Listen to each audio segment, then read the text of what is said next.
The Pakistani government proclaimed that it is going to suspend the implementation of Simla Accord of 1972. In fact, we know that in the past 2 days, because of the large number of civilian casualties in a terror strike in the Falgam region of Jammu and Kashmir, the Indian government has put the Indus Water Treaty of 1960 in abeyance. And in a retaliatory act, the Pakistani government has put the accord in suspension. So what the accord actually contains and how is it going to affect India, let's try to understand.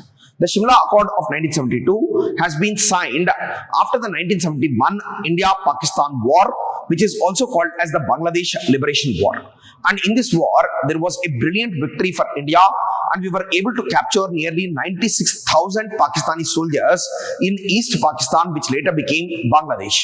And we also occupied nearly 13,000 square kilometers of Kashmir territory too, which was illegally occupied by Pakistan.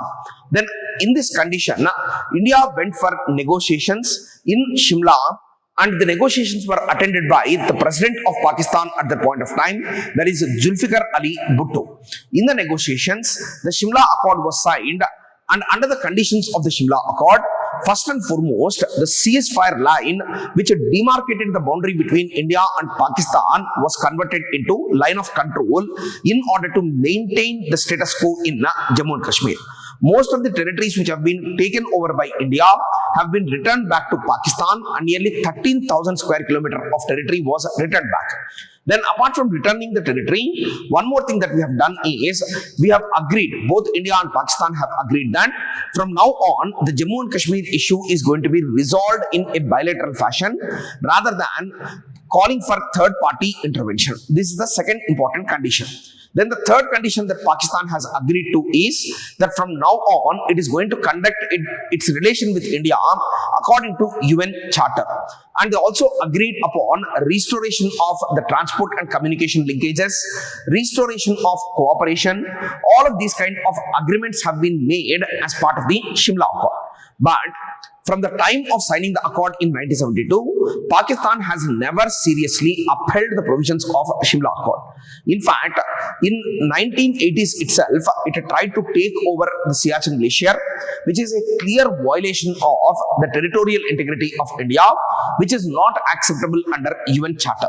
Then thereafter, the Kargil dispute of 1999 is also a clear-cut violation of the provisions of Simla Accord. And recently, when we abrogated Article 370 also, Pakistan tried to internationalize the issue. All of these things clearly show that they have never clearly followed the terms and conditions of the Simla Accord, and they have been using their territory for anti-India activities, which is expressly banned in the Simla Accord. All of these provisions make us realize that definitely Pakistan has never implemented and taken the provisions of Simla Accord in their seriousness, and today it's suspending the Simla Accord is definitely a mockery. Because we in fact put Indus Water Treaty in abeyance because we have upheld the provisions of the treaty till date, and it is going to affect Pakistan. But Pakistan, in fact, suspending or saying that it is not going to follow Simla Accord is nothing but a mockery, because it has never implemented the provisions of Simla Accord in the first place. And that too, okay, a country which has directly or indirectly sponsored the terrorism in India, okay, in fact, taking retaliatory action is itself a funny activity. Primarily because, okay, it is clearly culpable in the issue.